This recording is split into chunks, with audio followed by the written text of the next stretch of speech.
बहुत ज्यादा बारिश होने के कारण रानी चिड़िया का घोंसला पानी में डूब चुका था। रानी चिड़िया को अपना घोंसला छोड़ने के सिवा और कोई रास्ता न बचा था। बच्चों, अब मुझे लगता है हमारा घोंसला ज्यादा देर टिक नहीं पाएगा, इसलिए हमें किसी सुरक्षित जगह के लिए चलना होगा।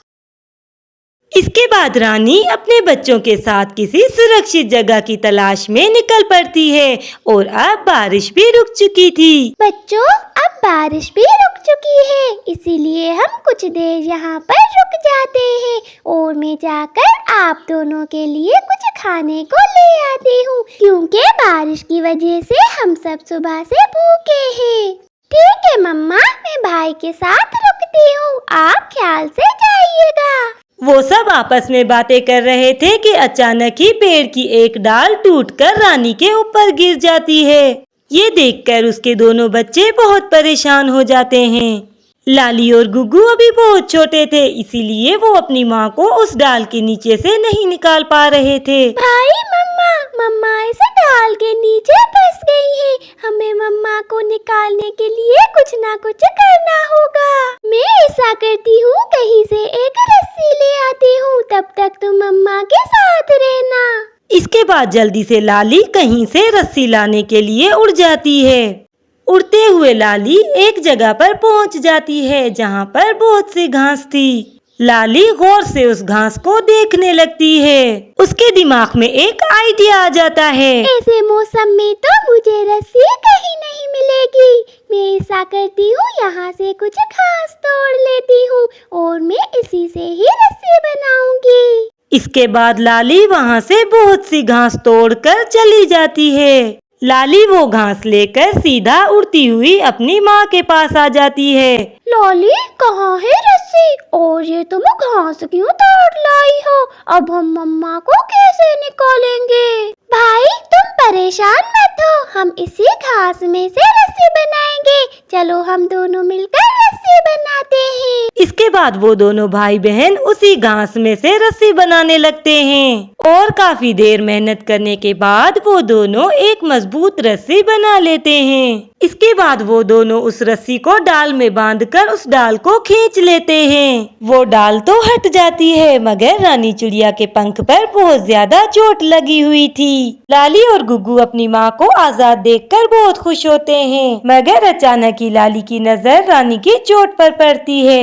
अरे मम्मा, आपको तो बहुत चोट लग गई है, आपके तो खून बह रहा है। मेरे बच्चों, मेरे पंख में बहुत दर्द हो रहा है, इसीलिए मैं आप दोनों के लिए भोजन नहीं ला सकती, मुझे माफ कर दो। नहीं माँ, ऐसी बातें ना करें, आप फिक्र क्यों करती हैं? मैं हूँ ना, मैं जाकर हम सब के लिए भोजन ले आती हूँ। शाबाश लाली बेटा, मुझे तुम पर गर्व है, तुम एक समझदार और अच्छी बच्ची हो। फिर इसके बाद लाली वहाँ से खाने की तलाश में निकल पड़ती है। क्योंकि ये जगह उसके लिए नई थी, इसीलिए उसे मालूम न था कि जाना कहाँ है। लाली एक पेड़ की शाख पर आकर बैठती है कि उसे सामने एक बहुत बड़ा बाज दिखाई देता है। लाली उस बाज को देखकर बिल्कुल नहीं घबराती, वो जल्दी से अपना दिमाग लड़ाती है। इस बाज ने मुझे अभी तक नहीं देखा है। मैं ऐसा करती हूँ, इस पेड़ के पीछे छिप जाती हूँ, कहीं ये बाज मुझे देख ना ले। और लाली जल्दी से उस घने पेड़ के पीछे छुप जाती है और वहीं से उस बाज पर नजर रखती है।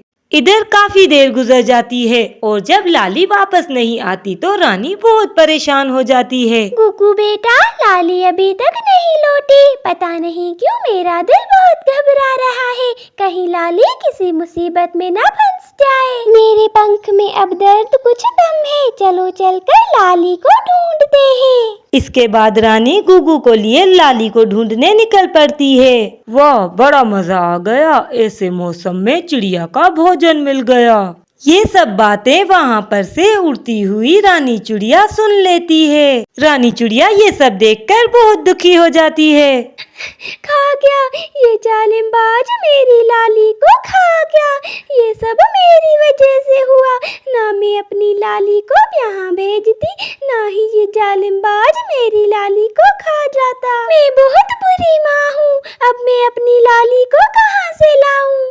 थोड़ी ही देर बाद बाज भी वहाँ से उड़कर चला जाता है। रानी उड़ती हुई उसी जगह पर आकर रुक जाती है। उसे अपनी आंखों पर विश्वास ही नहीं हो रहा था कि लाली उसे छोड़कर जा चुकी है। मगर अचानक ही कहीं से उड़ती हुई लाली आ जाती है। अचानक लाली को देखकर रानी बहुत हैरान हो जाती है। लाली मेरी बेटी, तुम ठीक हो? मैं तो समझी थी कि तुम मुझसे हमेशा के लिए बिछड़ गई। मम्मा, ये जो पंख आप देख रही हैं, जो आप मेरे समझ रही थी, ये एक मेरे जैसी चिड़िया थी जिसे इस बाज ने खा लिया। मैं तो इस बाज को देखकर एक पेड़ के पत्तों में छिप गई थी।